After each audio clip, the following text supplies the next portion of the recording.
आपके साथ मौजूद हूं मैं सुमेरा खान और हमारे साथ आज एक बहुत ही खास शख्सियत मौजूद है जो अपने बेबाक राय और अपने बयानों के लिए जो कभी कभी विवादों में भी आ जाते हैं उसके लिए जाने जाते हैं। हमारे साथ मौजूद हैं असम की पार्टी AIUDF के अध्यक्ष बदरुद्दीन अजमल साहब। बहुत स्वागत है बदरुद्दीन अजमल साहब आपका TV9 भारतवर्ष के इंटरव्यू 9 हमारे इस खास प्रोग्राम में। तो शुरुआत सीधा और आज की एक बड़ी खबर उसी से शुरुआत करते हैं। नूह में कल हिंसा हुई, एक शोभा यात्रा निकाली जा रही थी जिसमें पत्थरबाजी हुई और अब BHP की तरफ से बड़ा आरोप लगाया जा रहा है कि ये सुनियोजित थी, यानी पहले से तैयारी के साथ ये पथराव और हंगामा किया गया। आपके मुताबिक कौन जिम्मेदार है?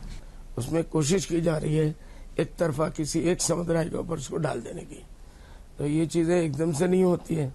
और वो बोल रहे हैं पत्थर कौन ला के रखा होगा, बिल्डिंगों पे पत्थर कौन ला के रखा होगा, और 25 किलोमीटर तक ये मामला फैल गया और प्रशासन को पता नहीं चला। एक थाने वाले को नहीं पता चला, कम से कम 5 थाने आ गए होंगे इसके बीच में, और किसी को इसके बारे में कोई भनक नहीं हुई, कोई तैयारी नहीं हुई किसी किस्म की रोक रुकावट की। तो इसमें निष्पक्ष अगर इंक्वायरी होगी तो मेरे ख्याल से ये निकल आएगा। सीमा हैदर एक महिला है जो पाकिस्तान से भारत में आई हैं और बहुत सुर्खियों में बनी हुई हैं। धर्म परिवर्तन भी कर लिया है उन्होंने और जायज तरीके से, कानूनी तरीके से भारत में दाखिल नहीं हुई हैं। क्या उन्हें वापस पाकिस्तान भेज देना चाहिए? मैं ये देख रहा हूँ ये 100% ये हुआ। इसी के बाद वो दूसरी एक लड़की जो है यहाँ से पाकिस्तान चली गई। ये बाकायदा पॉलिटिशियनों का प्री प्लान बनाया हुआ है कि लोगों का ध्यान, आज पूरा मुल्क जो है इस मामले में जूझ रहा है कि जो बरसरे इक़्तिदार है, रूलिंग पार्टी है, वो हर महाज पे फेल हो रही है। तो लोगों का ध्यान किसी न किसी तरफ तो देना है। इलेक्शन सामने है तो ये छेड़ दिया, लव स्टोरी है, कितने दिन चलता है देखें। क्योंकि अगर उसके पीछे प्लानिंग नहीं होती तो इतने मीडिया, आज ऐसा लग रहा है 1 हफ्ते से 10 दिन से मीडिया उसका और कोई काम ही नहीं रह गया। हिंदुस्तान में हमारे जानने में 68 साल की मेरी उम्र है, अभी तक कोई हीरोइन इतनी मशहूर नहीं हुई जितनी सीमा हैदर मशहूर हो गई। इसके पीछे कौन लोग हैं? जरूर कोई ना कोई वो होगा, लेकिन ये तो बड़ा आरोप है अगर आप लगाएं कि जो रूलिंग पार्टी है वो अपनी तरफ से ध्यान हटाने के लिए इस तरह के काम कर रही है कि कोई महिला मैं तो दोनों वाकये को कह रहा हूँ। तो वहां से पहले चलाया गया, सीमा हैदर को लाया गया, यहाँ से एक लड़की को वहां भेज दिया गया, 2 बच्ची की माँ है, उसके बच्चे जो है, बड़ी लड़की 15 साल की है, और अचानक उसके ऊपर इश्क का जुनून सवार हुआ और वहां चली गई। अंजू पाकिस्तान गई है और उसके भी बारे में जानकारी है जिसका आप खुद भी जिक्र कर रहे हैं कि उसने भी धर्म परिवर्तन कर लिया है, वो इस्लाम में दाखिल हो गई हैं और उसको अब बहुत तोहफे तहाइफ दिए जा रहे हैं क्योंकि उसने धर्म परिवर्तन किया है। तो इसको कैसे देखते हैं आप? इसको ये देखते हैं वहाँ की गवर्नमेंट को, जो वहाँ के मुसलमान पहले से परेशान है, जो लड़कियां परेशान है, उनकी तालीम की तरफ ध्यान देना चाहिए, उनके रोजी रोटी की तरफ ध्यान देना चाहिए। ऐसी कोई हरकत नहीं होनी चाहिए कि वो इस्लाम से निकल के किसी दूसरे धर्म में, हम कहाँ लाएंगे दूसरे धर्म के लोगों को इस्लाम के अंदर।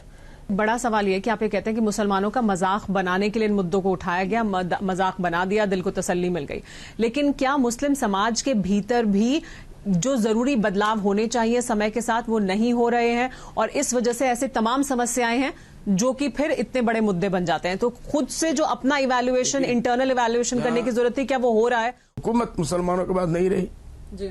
आजादी के बाद से जो कुछ भी है, या तो इससे पहले की सरकारें रही या अभी की सरकार है, दोनों सरकारों ने, अगले सरकारों ने, क्या उसमें मुस्लिम लीडर लोग नहीं थे? एक मिनट, क्या उसमें मुस्लिम लीडर लोग नहीं थे? क्या इसमें मुस्लिम लीडर लोग, आरिफ खान साहब जैसे गवर्नर बन के बैठे हुए, हमारे दूसरे, मैं नाम नहीं लूंगा फिर वो दूसरा मामला हो जाता है, तो इसलिए क्या ऐसे मंत्री लोग नहीं रहे? बड़े बड़े पदों पे मंत्री रहे, लेकिन उन्होंने क्या किया? लेकिन यही जो पार्टी है जो पहले सत्ता में रही है, जिनके बारे में आप कह रहे हैं कि अब बीजेपी नहीं कर रही है, पहले कांग्रेस सत्ता में रही, उन्होंने नहीं किया, उनके साथ तो आप गठबंधन भी करते हैं, उनके साथ तो आप आते भी हैं।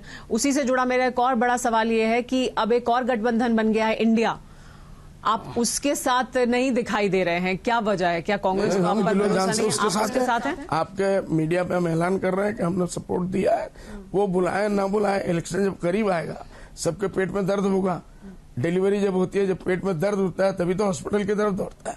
अभी इलेक्शन जितना करीब आएगा पेट में सबका दर्द उठेगा, तो इसलिए नहीं बोल सकते हैं। नहीं तो मुसलमानों के हक की बात सिर्फ मुसलमान कर सकते हैं जी, कोई जरूरी नहीं है। जरूरी तो नहीं है। यही तो अफसोस था पूरा हिंदुस्तान में, गैर मुस्लिम भाई हमारे इससे कहीं ज्यादा अच्छे हैं जो इनको हम मुसलमान कहते हैं, उनसे बहुत ज्यादा सेकुलर जहन के लोग वो बात करते हैं, तो उन्हीं को कम से कम लाओ, उन्हीं को जिता के लेकिन लाओ। एक फिर सवाल ये उठता है कि इंडिया को फिर आपका ऐसा अनडिवाइडेड सपोर्ट क्यों है? वो तो पूछ भी नहीं रहे, और आप ये कह रहे हैं कि पहले भी इतिहास हम रहा है इसलिए कि हम सेकुलर जहनीयत के हैं, हम बीजेपी के साथ नहीं जा सकते।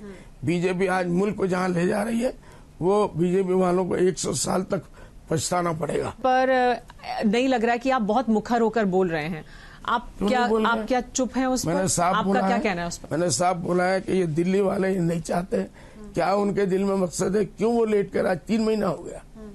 क्या उन्होंने ऐसा वहां किया? हाँ, हर बात पे, छोटी छोटी बात पे मिलिट्री की टुकड़ियां भेज देते हैं। वहां कितनी टुकड़ियां भेजी? उसको रोकने के लिए क्या किया? कोई ऐसा इनिशिएट नहीं लिया। इसका मतलब ये है कि वहां अंदरूनी कोई एजेंडा उनका है, इस मामले को लंबा होने दें, और जितना लंबा होगा उतना उनको पॉलिटिकल फायदा होगा। क्या ये बाकी के राज्यों में फैल सकती है, पूर्वोत्तर राज्यों में, ये हिंसा जो मणिपुर में हो रही है? क्योंकि हमने इसका असर मिजोरम में देखा, कुछ इलाके असम के भी हैं जो प्रभावित हो सकते हैं। क्या ऐसा हो सकता है? क्या ऐसी संभावना दिख रही है गवर्नमेंट को?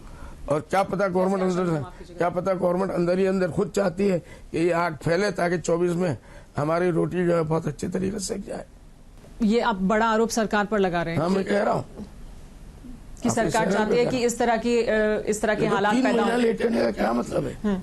बड़े बड़े फसाद हो गए हिंदुस्तान में, 3 महीने से पहले कंट्रोल हो गए। अगर दिल्ली वालों की इच्छा ना हो तो ये नहीं हो सकता। ये होने दो, जितना होता है होने दो, देखेंगे। यूसीसी के मुद्दे पर भी मैं आपकी राय जानना चाहूंगी। कश्मीर का मामला इन्होंने कर लिया, सरकार इनकी है। हाँ जी। एक दिन में अमित शाह जी आए और उन्होंने ऐलान कर दिया और खत्म कर दिया। उसके बाद इन्होंने ट्रिपल तलाक को कर दिया, उन्होंने एक दिन में आए और एकदम से खत्म कर दिया। उनको बहुत अच्छा लगा, मजा आ गया। घर में जाके मिठाई विठाई बांटे होंगे कि हम लोग जीत गए। और उसके बाद अब यूसीसी को लेके आ गए, तो इसके अंदर भी यही होगा। हुकूमत उनकी है, तालियां बजाएंगे, अक्सरियत उनकी है, तो बजा के वो पास करके लेके चले जाएंगे, घर में जाके मिठाई खा लेंगे, बात खत्म। यूसीसी में भी यही होगा। जो कुछ कानून, देखिए, डंडा खाली कानून बना लेने से नहीं होता। कानून अगर लोगों के दिलों तक नहीं उतरा होगा तो वो कानून कोई नहीं मानेगा। क्या गवर्नमेंट एक एक आदमी के पीछे जाके बंदूक ले लेकर उनसे काम कराएगी? नामुमकिन है।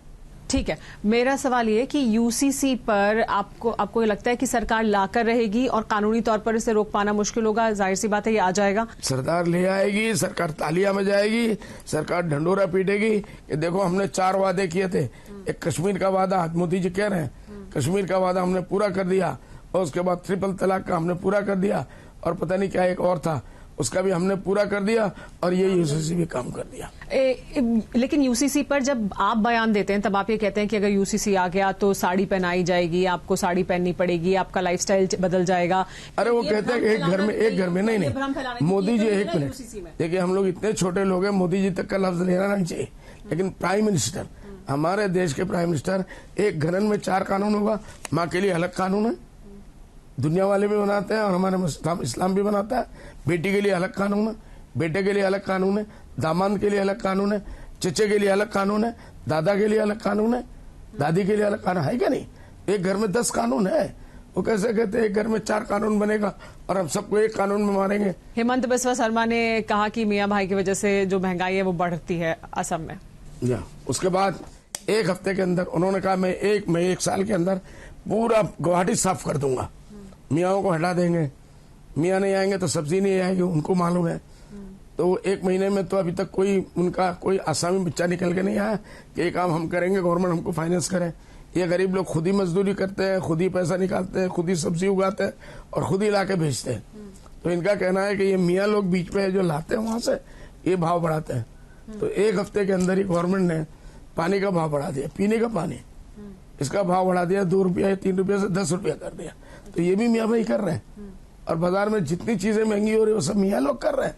और मुसलमान और हिंदू को लड़ा के रखे, जहाँ आज 100 साल से हिंदू मुसलमान रहते हैं, भाई भाई की तरह रहते हैं, भाई बहन की तरह रहता है, उनके अंदर जब तक के ये तफरका नहीं डालेंगे, इलेक्शन सामने आ रहा है, वोट उनका पोलराइज नहीं होगा, बीजेपी नहीं जीतेगी, बीजेपी को जिताने के लिए ऐसी बातें कर रहा है उनको।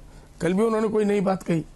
रोजाना कहते रहे तो वो कुछ तो लोग कहेंगे हमने कह दिया और छोड़ दिया। लेकिन आप भी तो ऐसे बयान दे देते हैं जो बहुत विवादित हो जाते हैं। आप कहते हैं कि देखिए कैसे हिंदू 2-2 3-3 बीवी नाजायज रिश्ते रखते हैं।